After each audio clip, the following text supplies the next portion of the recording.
Muy bien, muchas gracias. Primero, felicitar al doctor Hebel por su contribución muy importante y que comienza a introducir, digamos, contextos para estas relaciones, para la reformulación de relaciones, como es el caso de la América Latina, a la cual hacía alguna referencia.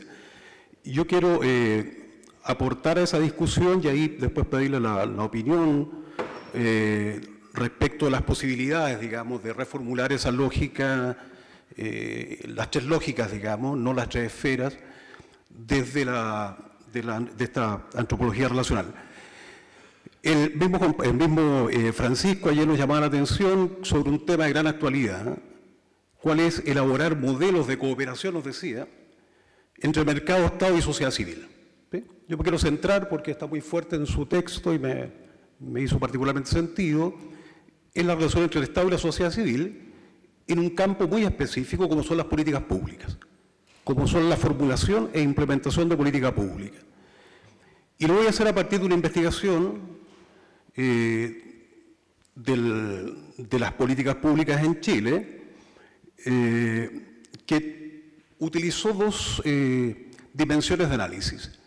Si decimos Estado, decimos deber, ¿sí? Quien dice deber dice norma, normatividad, y bueno, yo quise analizar esa normatividad a partir de una teoría de la normatividad, en este caso la teoría que Habermas reformula a partir de la teoría de Colbert, en la cual diferencia estadios de normatividad: preconvencional, convencional, postconvencional. Entonces, según el tipo de normatividad con que opere la política, va a ser también el tipo de posibilidades o espacios de disputa, de cooperación, de lo que fuera, que habrá con la sociedad civil. Ese es un eje de análisis. Un segundo eje de análisis tendría que ver con tomar en préstamo ahora de Luhmann,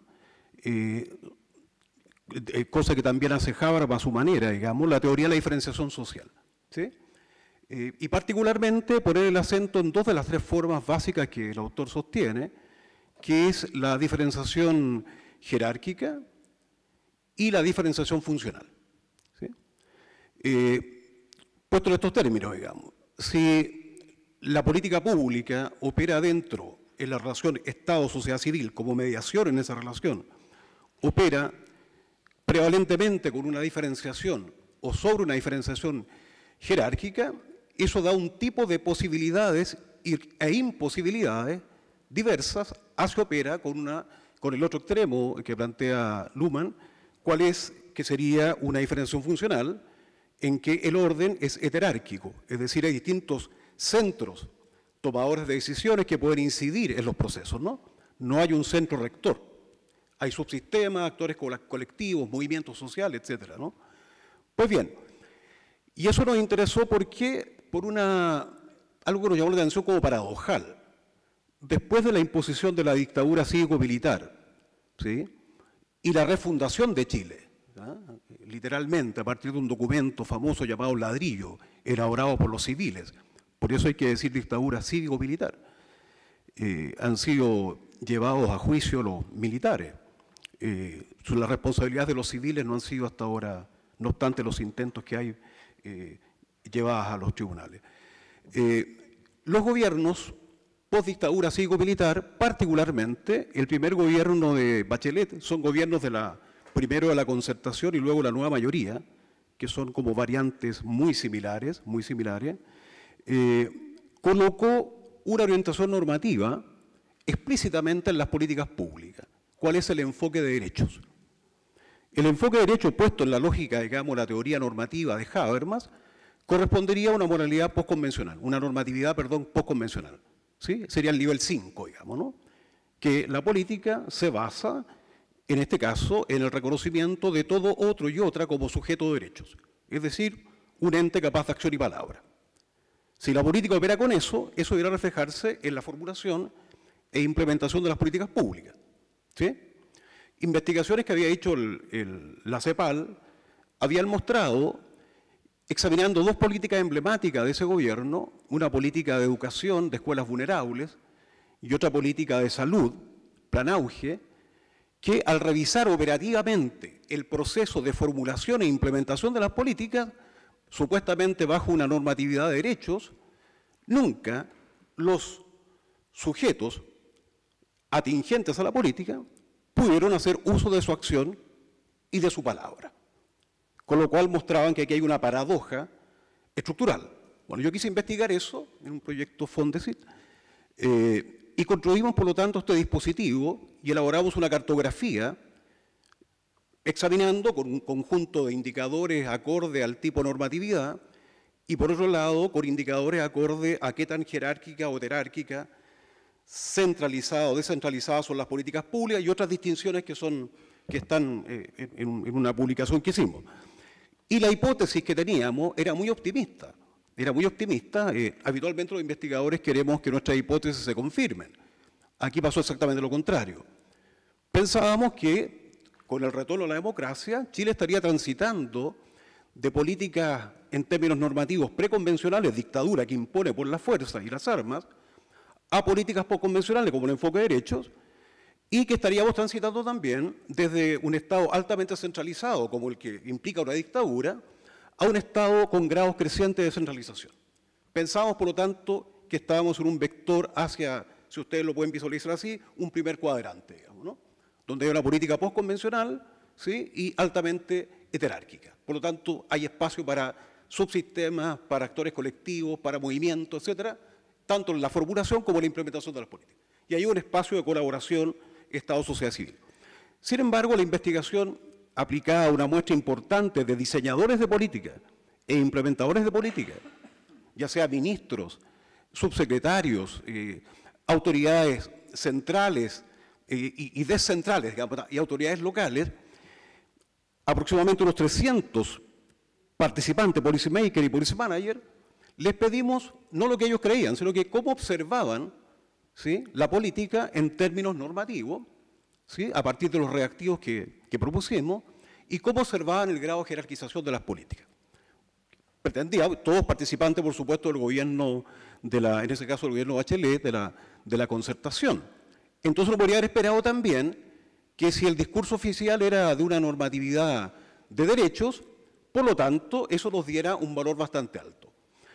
Llevamos esto aplicando las técnicas del PNUD a una escala 0,1.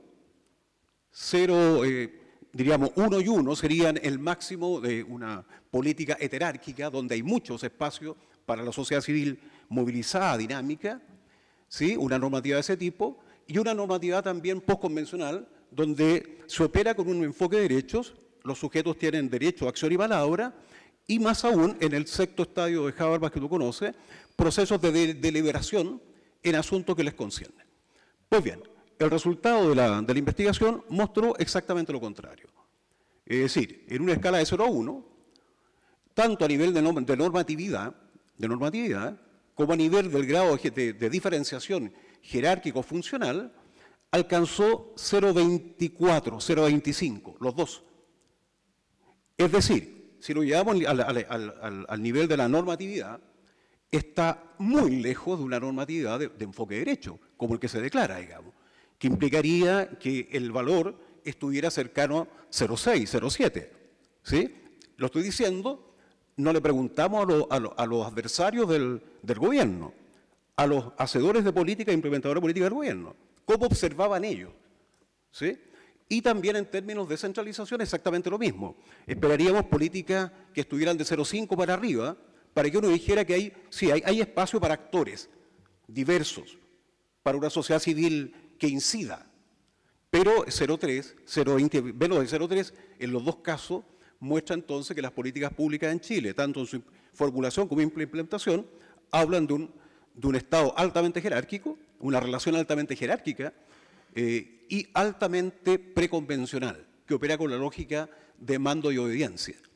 Y por lo tanto eso da un nuevo argumento a una tesis de un especialista en política pública que decía que una paradoja de las políticas públicas, no se refería al caso de Chile, el que son políticas públicas, sí, pero sin públicos. Entonces, ¿qué le pasa a un planteamiento como el que tú nos haces tan interesante, donde busca intersticios y espacios para una sociedad civil, digamos, basada en una antropología relacional, cuando estamos en un Estado que pensaría yo que en el caso argentino no es tan diferente, y pensaría que en buena parte de los estados en América Latina no son diferentes, incluidos los populistas, no es tan diferente si uno lo midiera en términos de normatividad y en términos de qué tipo de diferenciación social es la que predomina, digamos. Entonces me gustaría conocer tu reflexión desde la interesante perspectiva teórica que has desarrollado acá, tomando elementos de autores acá presentes, cómo atacar, diríamos, una diferenciación que es estructural, que es un factor estructural, es un anclaje. Hay un historiador premio nacional en Chile, y ahí cierro, que hace esta afirmación. Dice, ¿cuál ha sido el rol en la historia de Chile de la sociedad civil? Solamente 2 roles. Ser beneficiaria, recibir beneficio, objeto de beneficio, un paternalismo de Estado, y ser peticionaria. Puede pedir, marchar en las calles, pero no puede ir más allá. ¿Oiga? Puede agradecer, beneficiaria, y pedir. Los estudiantes han marchado por una educación de calidad en Chile, ustedes han sabido eso, y el sistema político que ha hecho opera con esta lógica. Toma ese discurso y lo metamorfosea, digamos. Y ahí quedó esa sociedad civil, esa porción de sociedad civil altamente movilizada. Gracias.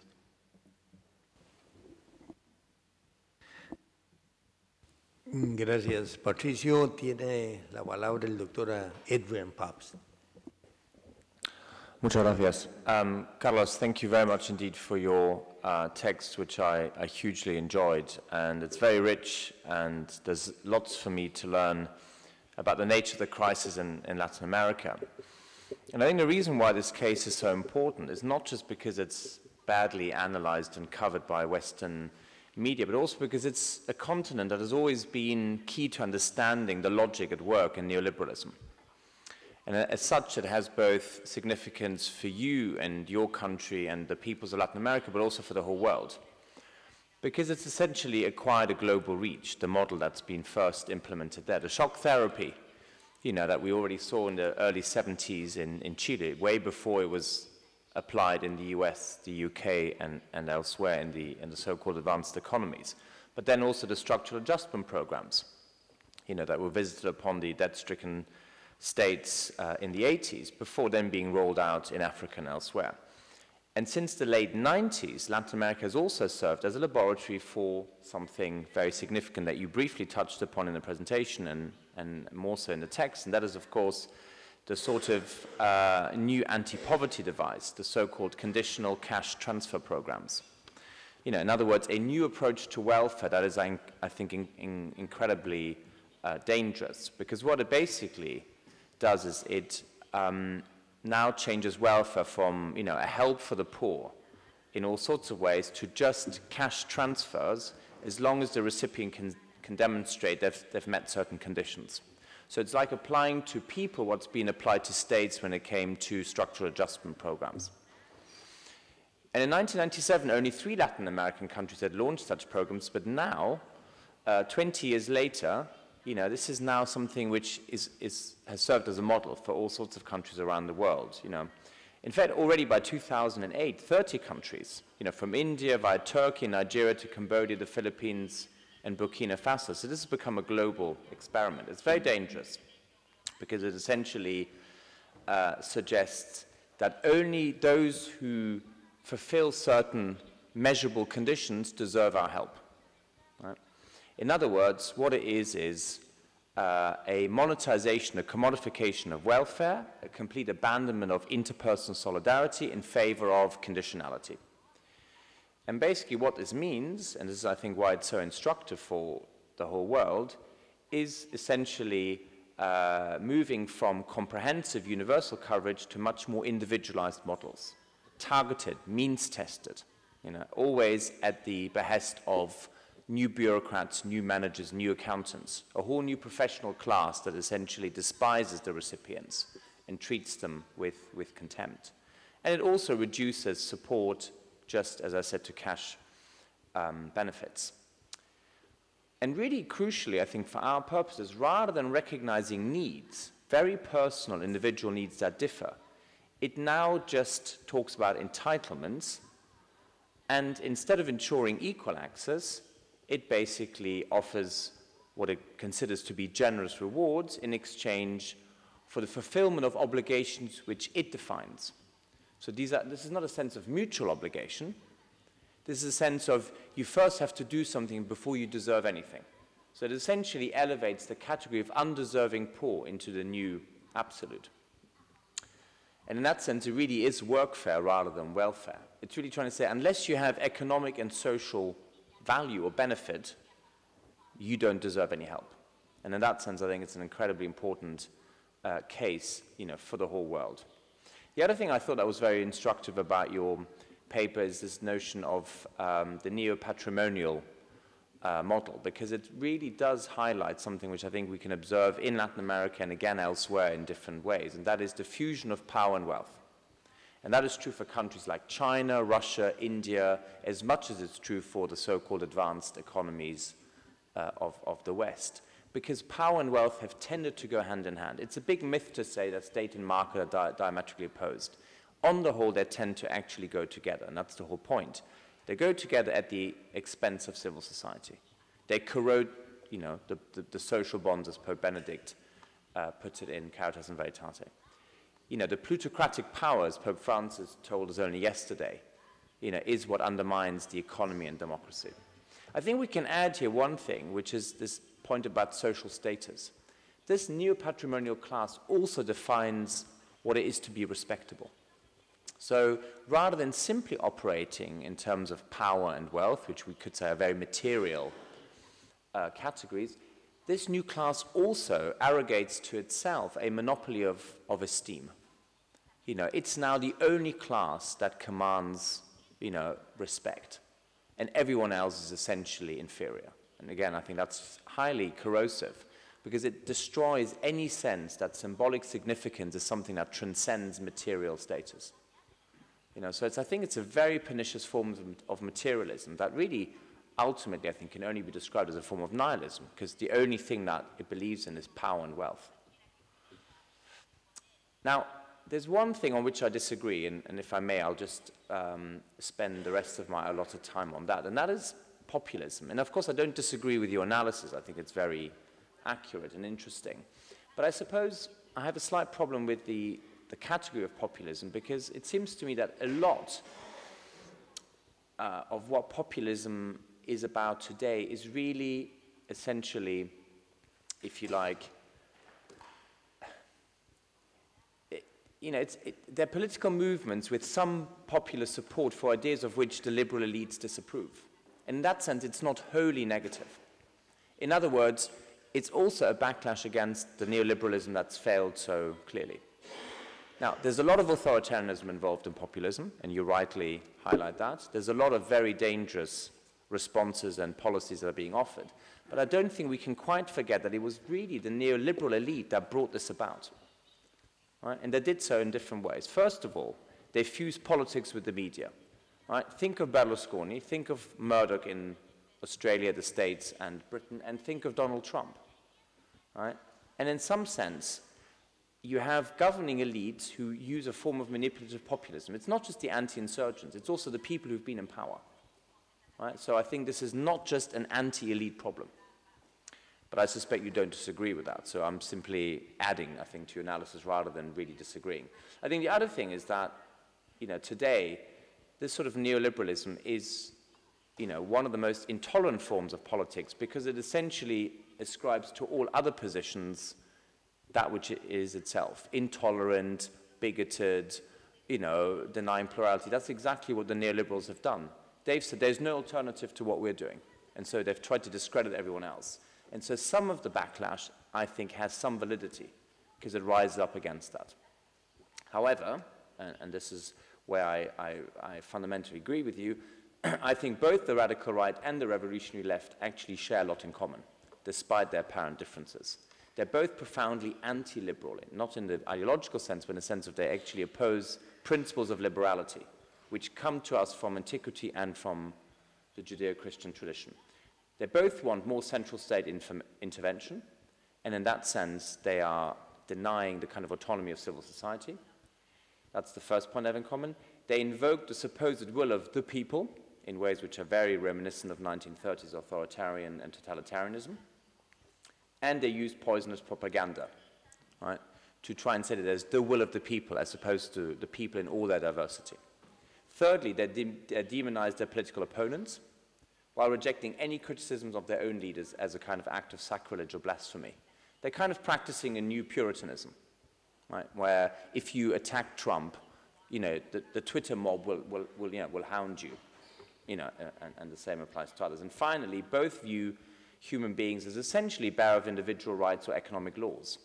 Right? Both the revolutionary left and the radical right value technological forces far more than human creativity and far more than real political agency. And in that sense, I think that convergence of the extremes is incredibly dangerous.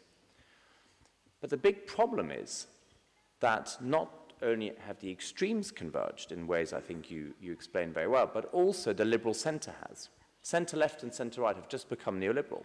So at the moment, there's simply no politics on offer that can avoid the collapse of the liberal center or the kind of slide into the extremism of the hard left and the radical right. And I think that's the challenge, which is for us to help inspire a politics that avoids the hollow center and avoids the extremes at the same time.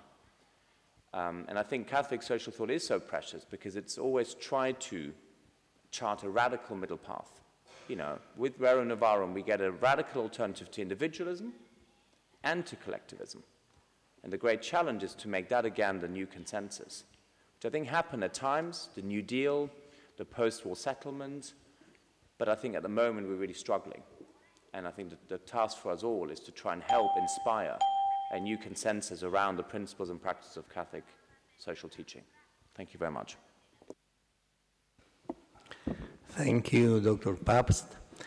Carlos, aunque estamos todavía con el retraso, que le vamos a robar al café, pienso, tal vez quieras comentar sobre la pregunta de Patricio y sobre el comentario de Adrian. Bueno, trato de hacerlo sintético.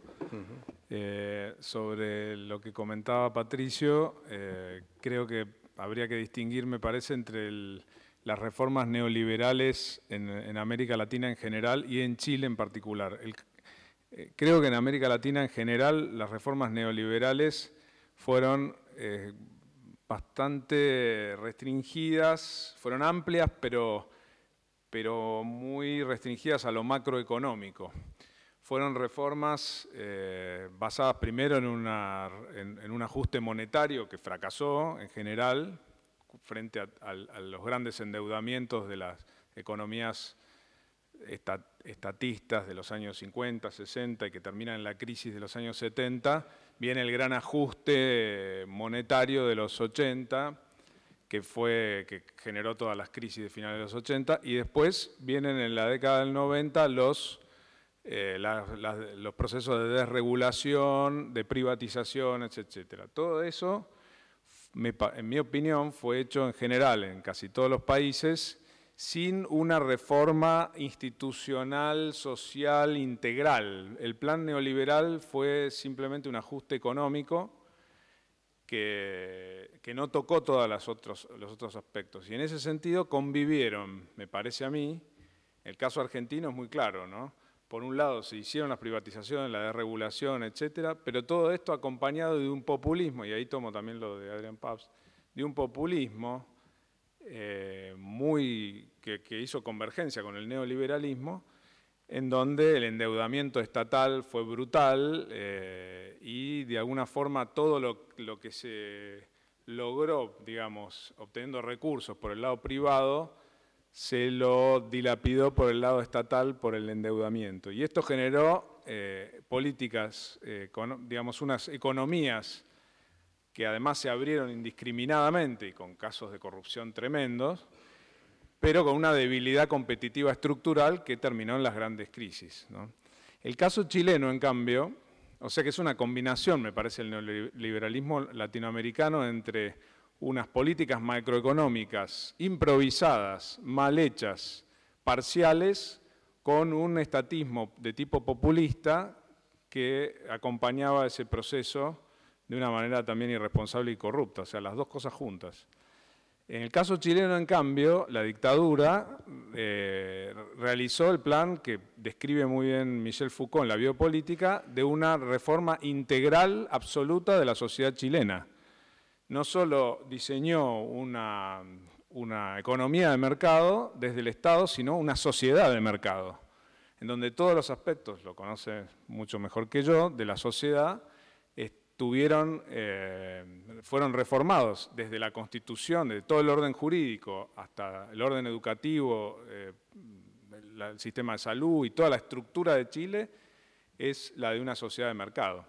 Pero me parece que al mismo tiempo, ahí habría que verlo, la forma del Estado chileno conservó el centralismo y la forma jerárquica de la sociedad conservadora tradicional. Entonces tenés un sistema de una combinación muy especial entre un neoliberalismo extremo y una ingeniería de Estado hiperreguladora, porque por un lado desregula, pero por otro lado regula a la sociedad a través de un sistema de incentivos, como diría Luigino Bruni, y al mismo tiempo un Estado jerárquico tomado por las élites que sigue conservando el poder, con lo cual tenés la perversión un poco de los dos problemas, el neoliberal y el conservador.